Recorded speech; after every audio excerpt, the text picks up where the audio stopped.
aliens picked the wrong state, Part 1. The aliens picked the wrong state, the wrong month, and the absolute worst week they could have chosen.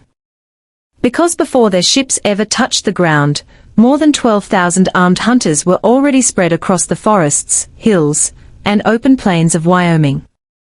The aliens looked at the region from orbit and saw almost nothing.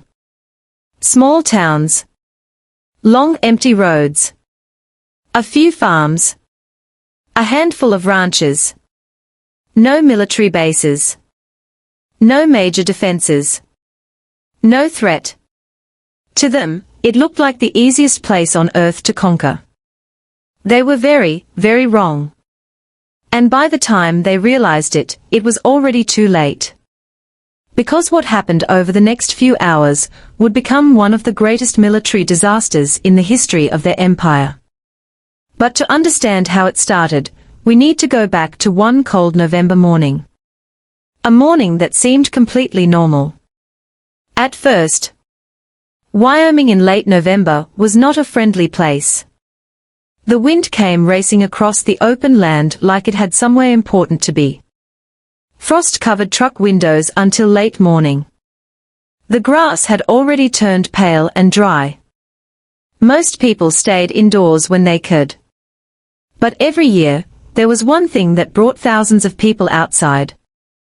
Hunting season. For months, hunters had been preparing. Tags had been drawn. Equipment had been checked. Rifles had been cleaned.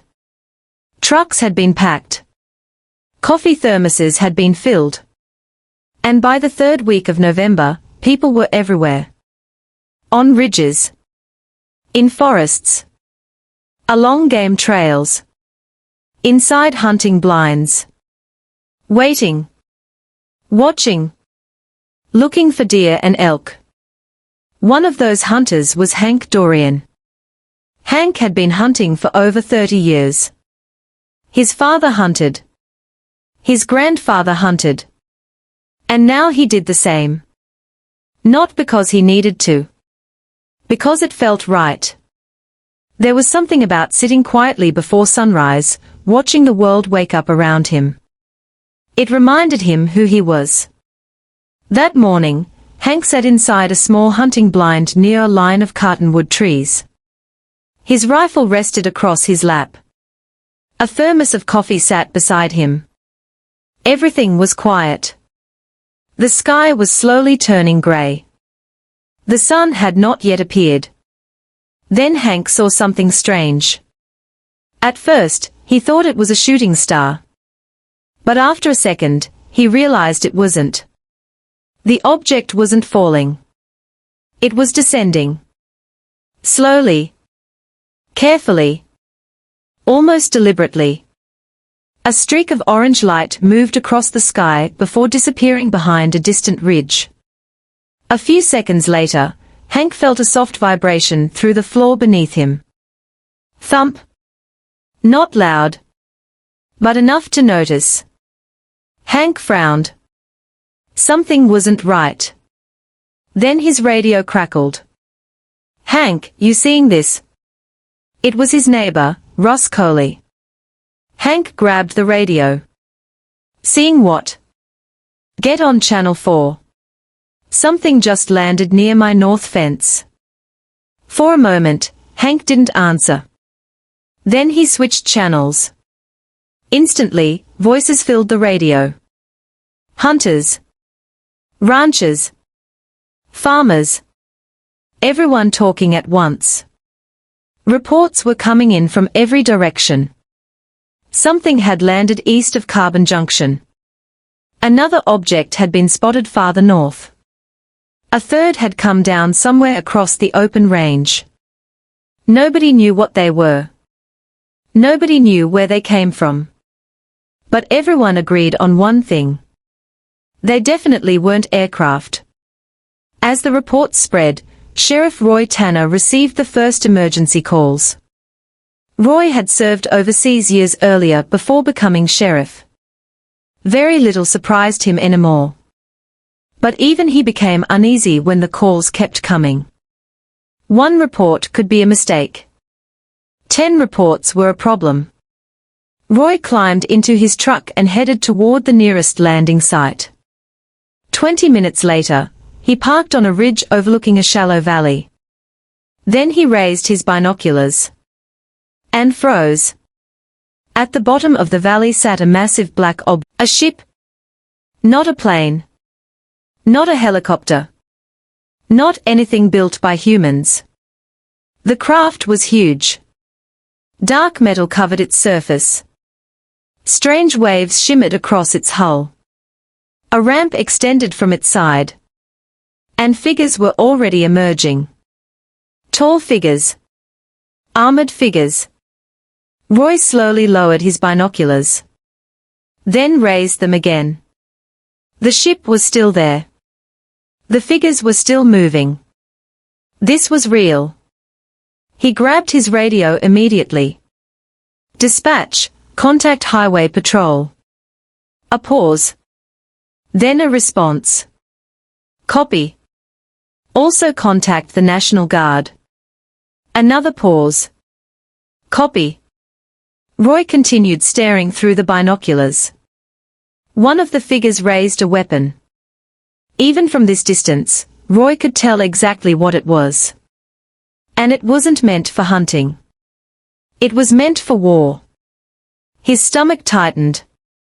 Then he spoke again. Tell everyone exactly what I'm about to say. The dispatcher waited. Roy took a deep breath. We have a problem.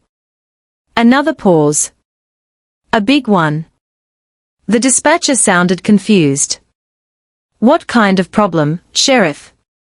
Roy watched the armored figures spreading across the valley floor.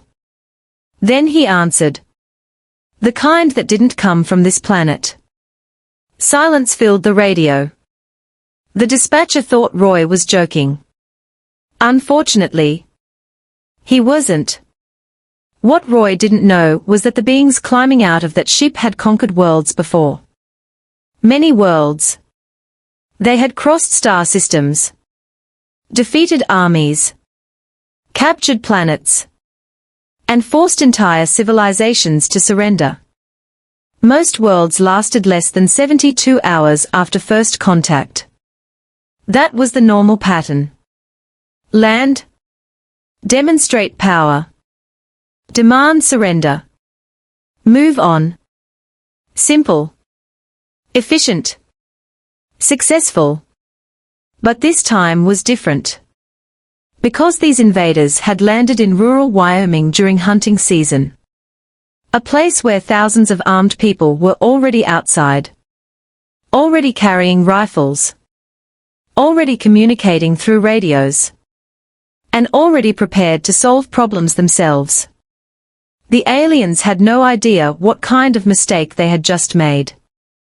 And very soon, they were about to find out. End of Part 1. Aliens Picked the Wrong State Part 2. By 8 o'clock that morning, 3 things had become very clear across Carbon Junction and the surrounding counties. First, nobody believed Sheriff Roy Tanner's report. At least not at first. Most people laughed when they heard the radio calls. Aliens. In Wyoming. Sure. But the laughter always stopped the moment they saw the ship with their own eyes. The second thing was even stranger.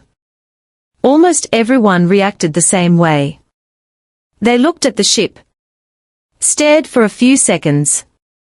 Then turned around and grabbed something from their truck. Usually a rifle. The third thing was the most important. The aliens had absolutely no idea where they had landed. Commander Maddox stood at the base of the ship's ramp, studying information displayed above a floating screen in his hand. Maddox wasn't his real name. His species used sounds no human could pronounce. But the translation systems had assigned him a simple name for first contact. Commander Maddox. Leader of the Varen Dominion's 11th expansion fleet. Over 300 years of conquest, Maddox had helped force entire civilizations into surrender. Most planets gave up without a fight. Those that resisted never lasted long. His fleet's orbital surveys showed that this region was lightly populated. Agricultural. Poorly defended. No military bases. No organized resistance. No threat. According to every piece of data available, this should have been the easiest operation of his career. "Commander," said his second officer. The translation system called him Lieutenant Stone. "We are detecting multiple vehicles approaching." Maddox glanced at the display. Small metal signatures. Ground vehicles. Primitive. Slow. Unimportant. Civilians, Maddox said calmly. Curious locals. Stone nodded. "Should we prepare defensive positions?" Maddox shook his head. "No." His voice remained completely confident. "We demonstrate strength. They surrender. As always."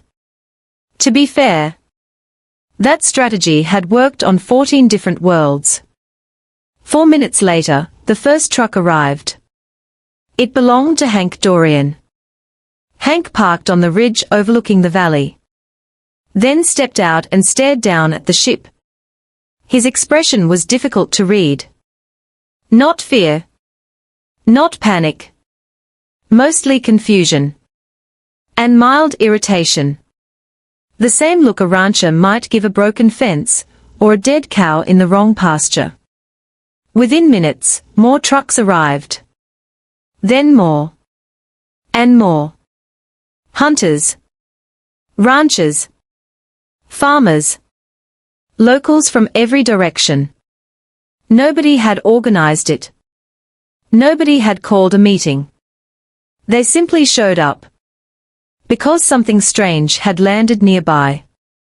And around here, people checked on strange things. Soon nearly a dozen trucks lined the ridge. Russ Coley was there. Wade Pruitt, a retired game warden, was there. A younger hunter named Cody Briggs arrived as well. Cody had taken vacation time specifically for hunting season. Now aliens had somehow ruined his trip. And he was not happy about it.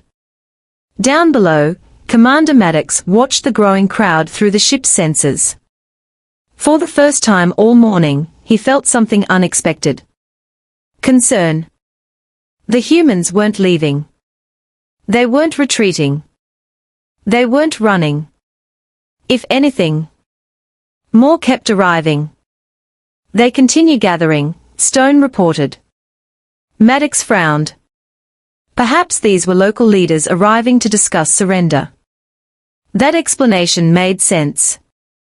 At least it made more sense than the truth. Begin translation broadcast, Maddox ordered. A moment later, powerful speakers activated. A deep metallic voice rolled across the valley. Attention inhabitants. Every person on the ridge turned toward the ship. This territory is now claimed by the Varen Dominion. The voice echoed across the open land. Submit peacefully and you will not be harmed. Silence followed. For several seconds, nobody spoke. Then Wade Pruitt spat into the dirt. He scratched his beard. And said loudly enough for everyone nearby to hear. This is protected wildlife land. He pointed toward the ship. You'll need a permit. For a moment, nobody reacted. Then laughter erupted across the ridge. Not because it was funny. Because everyone was nervous. And laughter helped. Inside the ship, Maddox stared at the translated response. His expression slowly changed. Lieutenant. Yes, Commander? Did he just say we need a permit? Stone checked his display. Then checked it again. It appears so. Maddox blinked. Across 3 centuries of conquest. Across dozens of species. No civilization had ever responded to an invasion by discussing paperwork. Meanwhile, up on the ridge, Hank opened his truck door and removed his hunting rifle. Not because he planned to attack anything. Not yet. A hunting rifle wasn't going to destroy a spaceship. Everyone knew that. But around here, when something dangerous appeared, people liked having a rifle nearby. It was a matter of principle. Not firepower.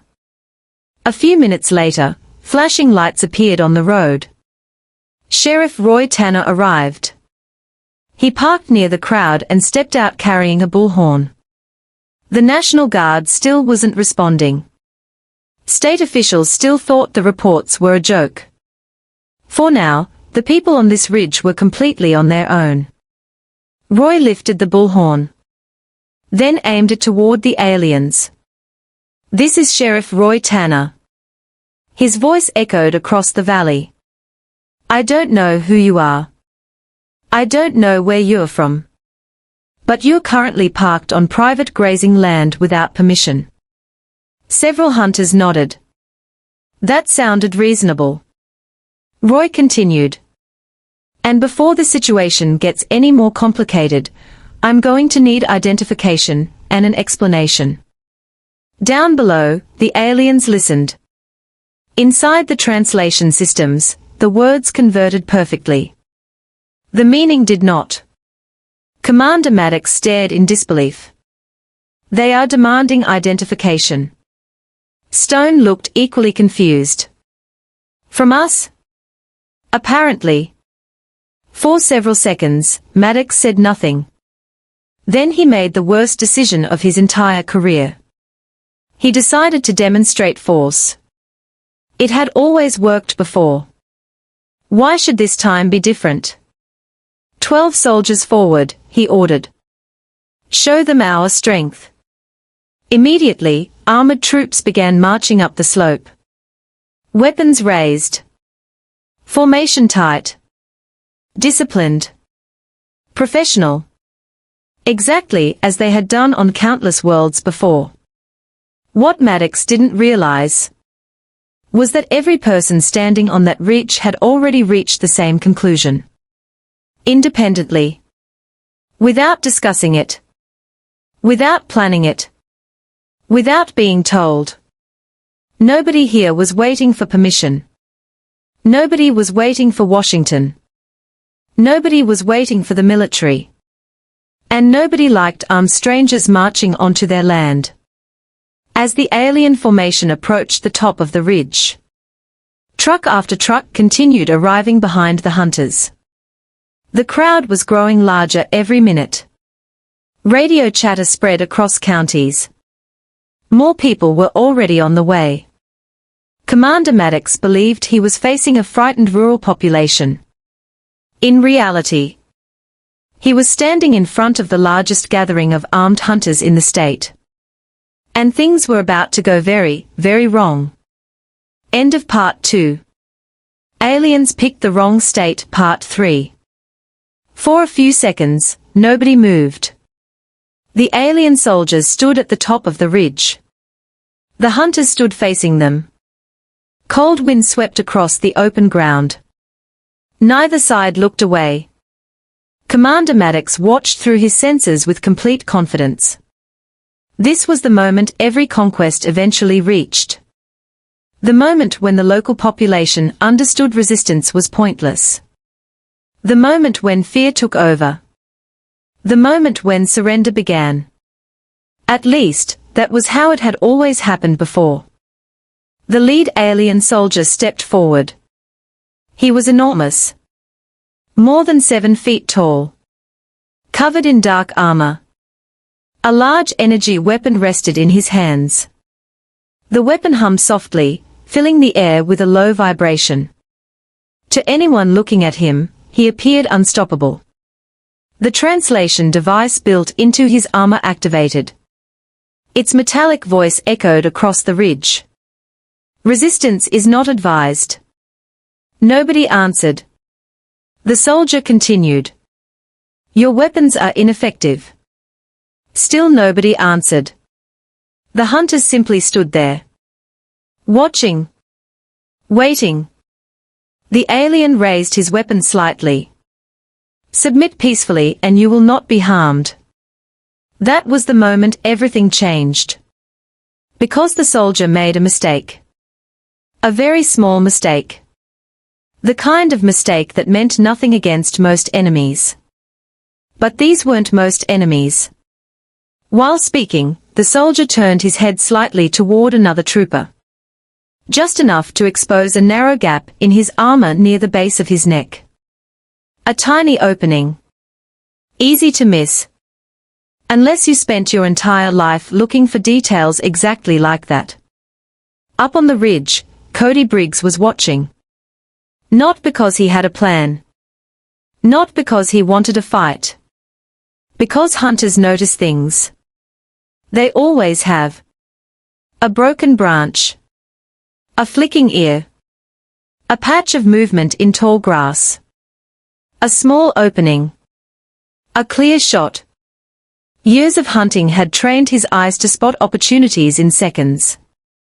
His rifle was already resting against his shoulder. Almost without thinking, he centered the sight on the exposed gap. His finger tightened. Then, bang!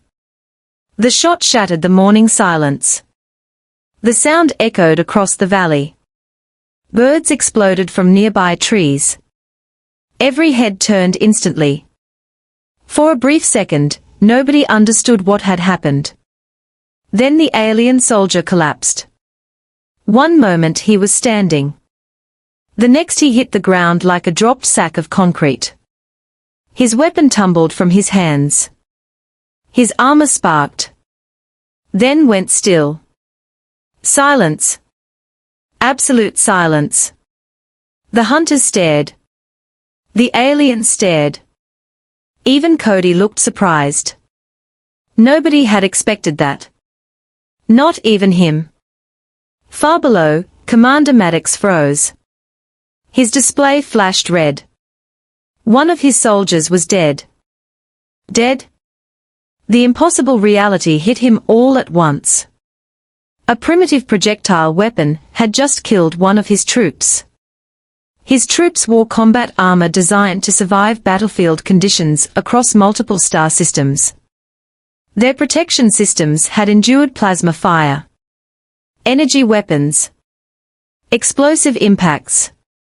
Yet one simple rifle round had somehow found a weakness.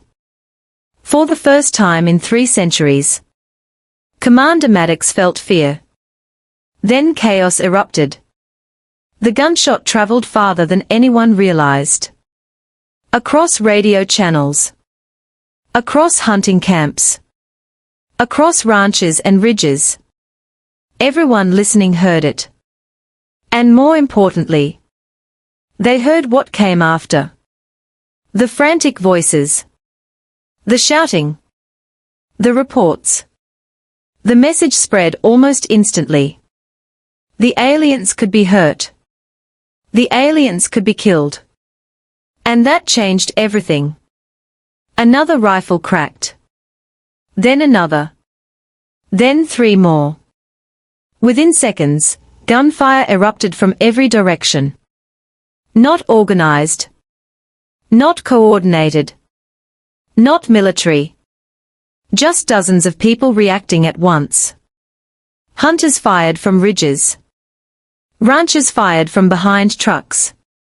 Farmers fired from fence lines. Everywhere the aliens looked, muzzle flashes appeared. Commander Maddox couldn't believe what he was seeing. His soldiers were trained professionals. Veterans of multiple campaigns. Yet they were suddenly under attack by civilians. And somehow, the civilians were winning. Another alien dropped. Then another. Then another. The hunters weren't firing wildly. These people spent every year shooting at moving targets across difficult terrain. Many of them had been doing it for decades. The Veteran soldiers had trained for battles against armies. They had not trained for hundreds of skilled marksmen spread across miles of countryside. "Commander!" Lieutenant Stone's voice broke through the confusion. "We are taking casualties." Maddox stared at the tactical display. Red warning symbols multiplied across the screen. "This is impossible." Another soldier fell. Then another. The numbers kept rising. "They are civilians," Maddox snapped. "They are extremely accurate civilians," Stone replied. On the ridge, Sheriff Roy Tanner instantly realized what was happening. The situation had crossed a line. There would be no negotiation now. No peaceful solution. The battle had already begun. Roy's military instincts took over. "Spread out," he shouted. "Don't bunch together." People listened immediately. Not because Roy was sheriff. Because he knew what he was talking about. Hunters moved across the ridge. Ranchers repositioned trucks. Groups spread into defensive positions. Within minutes, what had looked like a random crowd started behaving like an organized force. Not officially, but effectively. The aliens had another problem. The humans knew the land. Every hill. Every rock. Every tree line. Every hidden path. Every ridge. The locals had spent years hunting across this terrain. The aliens had only been here for hours. And that difference was becoming deadly. Down below, Commander Maddox made a decision. "Fall back." Stone looked shocked. "Commander." "Fall back to the ship immediately." The order spread through the alien ranks. Troops began retreating toward the landing site. Under normal circumstances, it was the correct decision. Any military commander would have done the same. The problem was that retreating meant crossing open ground. Open ground visible to dozens of hunters. Hunters who had spent their entire lives shooting animals far faster than armored soldiers. The retreat became a disaster. Every step toward the ship cost them more troops. Gunfire echoed continuously. Aliens dropped one after another. By the time the survivors reached the ramp, nearly a third of the landing force was gone. Commander Maddox stood at the entrance to the ship. His hands tightened into fists. He stared at the ridge above. The humans remained there. Watching. Waiting. Not afraid. Not retreating. Not surrendering. Everything his intelligence reports had predicted was wrong. Completely wrong. The people on that ridge were supposed to panic. Instead they had fought back. And won. This world survey data was inaccurate, Maddox said quietly. Lieutenant Stone looked at the casualty reports. The numbers kept climbing. Orbital Command is requesting a status update. For several seconds, Maddox didn't answer. He simply stared at the ridge. At the trucks. At the hunters. At the men and women who had shattered 3 centuries of military certainty in less than an hour. Finally he spoke. "Tell them local resistance has been severely underestimated." What Maddox still didn't know, what he couldn't possibly know, was that this was only the beginning. Because all across Wyoming, radios were still crackling. Word was still spreading.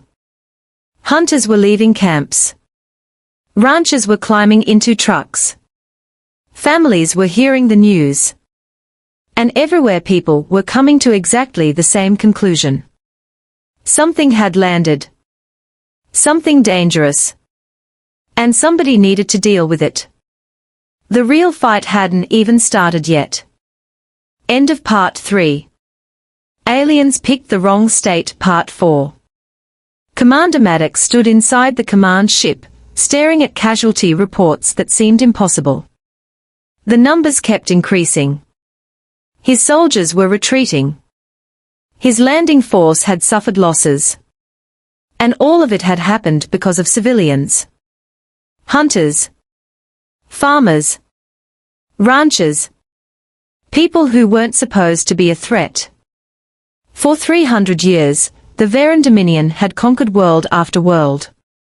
Entire armies had surrendered. Governments had collapsed. Cities had fallen. Yet somehow, a handful of hunters in Wyoming had already caused more problems than several planets combined. Commander, Lieutenant Stone said. We have reports from the other landing sites.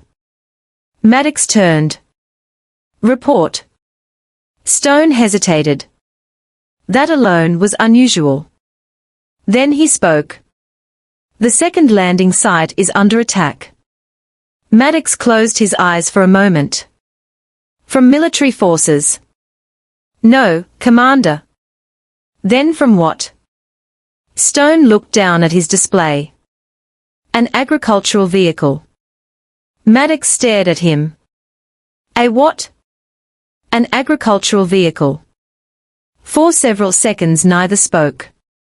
Meanwhile, nearly 40 miles away, the second landing site was dealing with a problem unlike anything in Varen military history. The ship had landed near a row of grain silos and a truck stop. The area looked quiet. Perfect for establishing a secure perimeter. At least, that's what the aliens thought. What they didn't know was that the land nearby belonged to Earl Whitfield. Earl had spent his entire life raising cattle. He had repaired fences in blizzards. Pulled trucks out of mud. Handled angry bulls. Survived droughts. And raised a family on land his grandfather had worked before him. Earl wasn't afraid of much. And he definitely wasn't afraid of strangers. Even alien ones. When he first saw the ship, he didn't panic. He didn't run. He climbed into his grain truck. Then drove directly toward it. The Varen soldiers attempted to establish a security perimeter. Weapons ready. Orders being broadcast through translation devices. Stop your vehicle immediately. Earl ignored them. Submit for inspection. Earl ignored that too. Then something happened that would later become famous across half the state. Earl pressed the accelerator. The fully loaded grain truck roared forward. Alien soldiers scattered in every direction. Equipment flew through the air. Barriers collapsed. And the truck smashed directly through the perimeter. The impact sent troopers diving for cover. Several were knocked flat. Others disappeared beneath a mountain of spilled grain. When the truck finally stopped, Earl climbed out calmly. Like he had just parked at the grocery store. He looked at the stunned alien soldiers. Then pointed toward the road. You're blocking county access. Silence. Nobody moved. Nobody knew how to respond. One alien was literally buried beneath hundreds of pounds of barley. Another was trying to understand why a civilian had just attacked a military checkpoint with farming equipment. A third was attempting to translate Earl's complaint. The translation somehow made the situation even more confusing. Back aboard the command ship, Maddox listened to the report. His face remained expressionless. But internally, his confidence was collapsing. Continue. Stone nodded. The third landing site is also experiencing heavy resistance. Maddox almost didn't want to ask. But he did anyway. Military resistance. No, Commander. Maddox sighed. What is it this time? Stone checked the report. A hunting camp. Several seconds passed. Explain. The third landing site had touched down deep in open wilderness. Survey teams believed the area was empty. Unfortunately, they were wrong. Only 4 miles away sat a hunting camp occupied by 11 experienced hunters. They had spent 2 weeks tracking elk across that exact region. These weren't casual shooters. These were people who spent hours sitting motionless in freezing temperatures. People who studied wind direction, animal behavior, terrain, movement. Patience was part of their lifestyle. And now those same skills were being used against alien scouts. When Veran soldiers moved into the surrounding wilderness, the hunters noticed immediately. The scouts thought they were conducting reconnaissance. In reality, they were being watched from the moment they left the ship. One by one, the scouts disappeared. Shots echoed through the forest. Then silence. Another patrol vanished. Then another. The aliens couldn't understand how it was happening. The hunters understood perfectly. The aliens moved like soldiers. The hunters moved like predators. And predators always had the advantage in their own territory. Back at headquarters, Commander Maddox watched red warning symbols multiply across his tactical display. Landing Site 1. Heavy casualties. Landing Site 2. Perimeter collapse. Landing Site 3. Scout losses increasing. The entire operation was falling apart. Orbital Command is requesting clarification, Stone said carefully. Maddox looked at the screen. Then at the casualty reports. Then back at the screen. Finally he spoke. Tell them local civilians appear unusually effective. Stone hesitated. Should I use those exact words? Maddox rubbed his forehead. No. He paused. Then added. Tell them the local population appears to treat armed conflict as a normal seasonal activity. Even Stone didn't know how to respond to that. Meanwhile, Sheriff Roy Tanner finally managed to reach someone who believed him. A National Guard colonel in Cheyenne. The officer had spent most of the morning dismissing reports. Then someone forwarded video footage. Actual footage. Alien ships. Alien soldiers. Alien casualties. After seeing that, the colonel changed his mind very quickly. We are mobilizing now, the colonel said. Aircraft, personnel, everything. Roy looked across the ridge. More trucks had arrived. Dozens more. Hunters were still coming. Ranchers were still showing up. Radio traffic was spreading farther every hour. How long? Roy asked. 2 hours minimum. Roy nodded. Then looked at the growing crowd. People from towns 40 miles away were already arriving. Not because anyone ordered them to. Because they heard there was trouble. And around here, people showed up when there was trouble. Take your time, Roy finally said. The colonel sounded surprised. What? Roy watched another convoy of pickup trucks rolling down a dirt road. I don't think we are losing. The colonel didn't know what to say. Neither did Commander Maddox. Because all across Wyoming, the situation was getting worse. More hunters were leaving camps. More ranchers were grabbing rifles. More radios were carrying the same message. The aliens can be stopped. And every new person arriving brought more experience. More knowledge of the land. More determination. For the first time in 300 years, the Veran Dominion was facing something it had never encountered before. A population that refused to be intimidated. A population that was already armed. And a population that considered solving dangerous problems part of everyday life. Commander Maddox looked at the latest casualty reports. Then out the command ship's observation window. The invasion was becoming a disaster. And deep down, He was beginning to realize something terrifying. The humans weren't getting weaker. They were still organizing. And the real battle was about to begin. End of Part 4. Aliens Picked the Wrong State, Part 5. Commander Maddox made his decision just after noon. It was not a decision born from confidence. It was a decision born from desperation. Every report arriving from the landing sites looked worse than the one before. Perimeters had collapsed. Scouts were disappearing. Casualties were climbing. And somehow, none of it was being caused by a military force.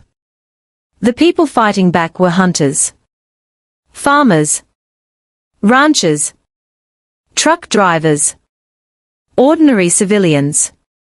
The kind of people Maddox had spent his entire career ignoring. But now they were threatening to destroy his operation. If he wanted to regain control, he needed one decisive victory. One show of strength. One example that would force the population to back down. His eyes settled on a small dot displayed on the tactical map. Carbon Junction. Population, under 200. According to the original survey data, securing the town should be easy. Take the town. Establish a stronghold. Demonstrate power. Break civilian morale. It had worked on 14 other worlds. Why not here? Commit all remaining reserve forces, Maddox ordered. Lieutenant Stone looked surprised. All of them? All of them?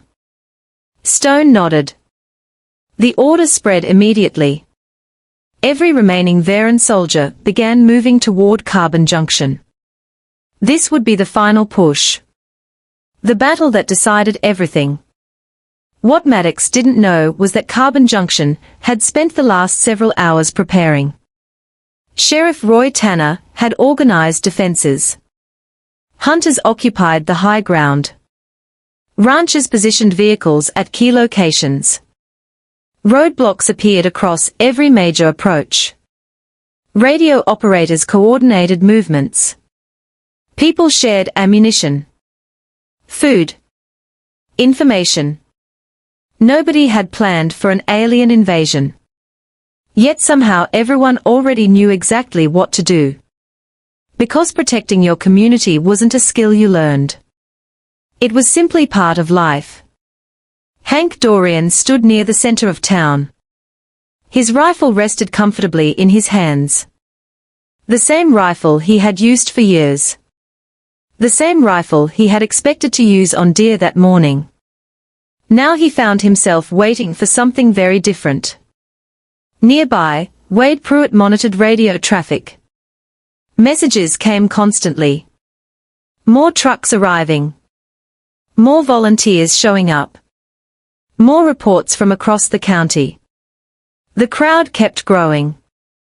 Meanwhile, the Varen force advanced toward town. Their formation was tighter now. More disciplined. More cautious. Armored transports rolled down the road. Troopers marched beside them. Weapons ready. Commander Maddox watched through live tactical feeds. This time would be different. This time they were prepared. Then the lead transport reached the first barricade. And stopped. A wall of grain trucks blocked the road. Massive vehicles parked bumper to bumper. Behind them sat tractors. Farm equipment. Anything heavy enough to slow an advance. The convoy halted. For a brief moment, everything became quiet. Sheriff Roy Tanner raised his radio. He looked toward the hills. Toward the hunters. Toward the people waiting. Then he spoke one simple word. Now? The response was immediate. Rifle fire erupted from both sides of the road. Shots echoed across the valley. The Varen soldiers scrambled for cover.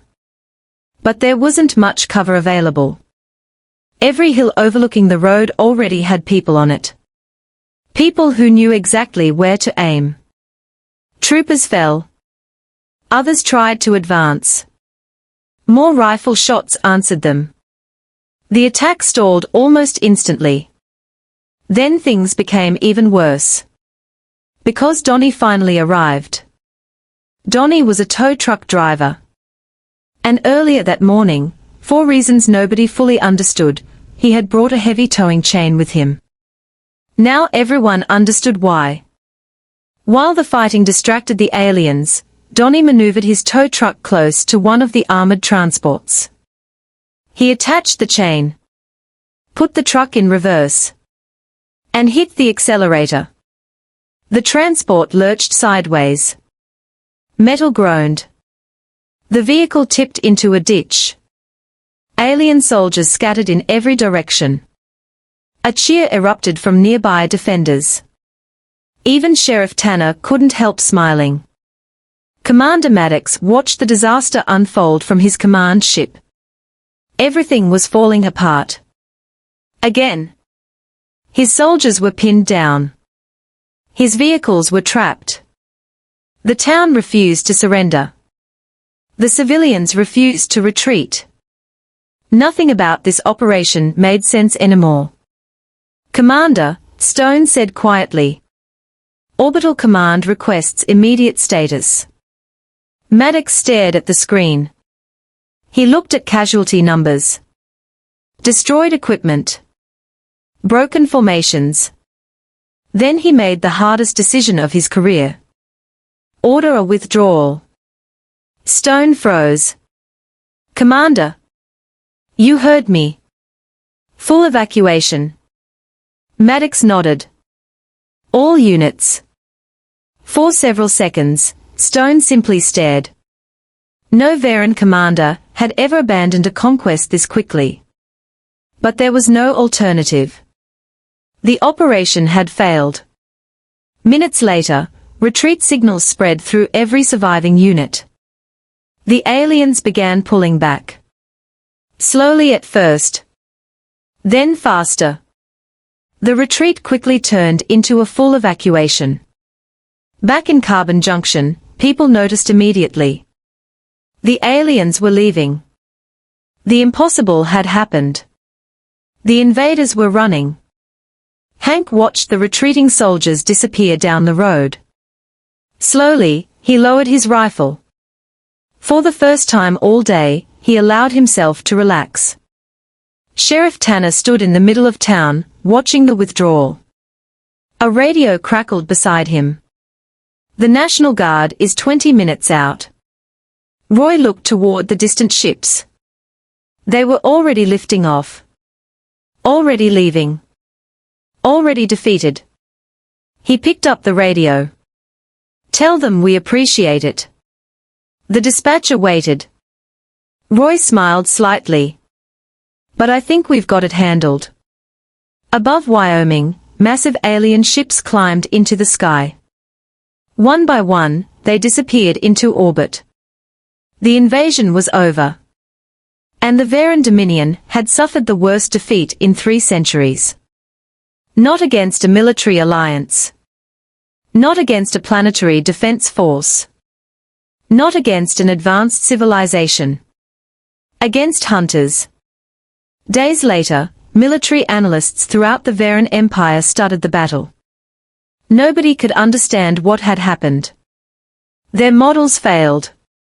Their predictions failed. Their assumptions failed. Everything failed. Commander Maddox eventually submitted his final report. Near the end, he added a personal note. A note not required by military regulations. But one he felt future commanders needed to read. They were not soldiers. They were not warriors. They were civilians. They simply spent their entire lives preparing for exactly the kind of fight we brought to their doorstep. We mistook patience for weakness. We mistook independence for disorder. Both mistakes were fatal. Back in Wyoming, life slowly returned to normal. Hank went hunting again the following year. Roy returned to sheriff duties. Earl kept driving the grain truck that had become a local legend. People told the story for years afterward. Usually around campfires. Usually during hunting season. And almost every version ended with the same line. The line that became famous across the state. The line nobody ever forgot. The aliens picked the wrong state. The wrong month. And the absolute wrong week. Because if you're going to invade Earth, don't do it during hunting season in Wyoming. The end.